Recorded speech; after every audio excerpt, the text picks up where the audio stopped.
Sir, हम तो 2 साल पहले बजाय कुछ बेचने के 2-4 पड़ोसी मुल्क खरीदने की बातें कर रहे थे। हमारे पास तो इतने पैसे आने थे। हमने तो ये तो हांगकांग, जापान वापान तो ले लेना था 2 सालों में।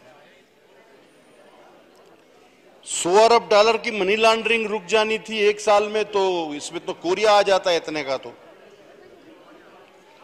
15 अरब रुपए रोजाना करप्शन हो रही थी, वो रुक गई तो ये नेपाल शेपाल हम खरीद देते। लेकिन ये हम बेचने पर क्यों आ गए?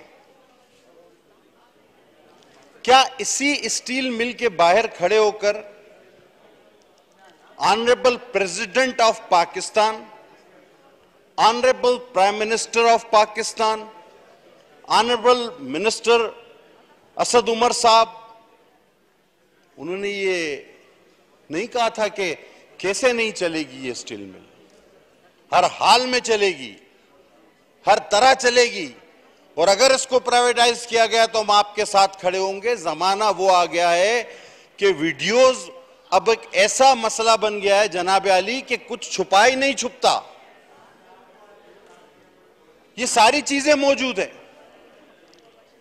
आज आप स्टील मिल के फिर पीछे पड़ गए। दरअसल ये स्टील मिल नहीं, ये स्टील मिल के साथ साथ 12,000 एकड़ जमीन भी है सिंध हुकूमत की।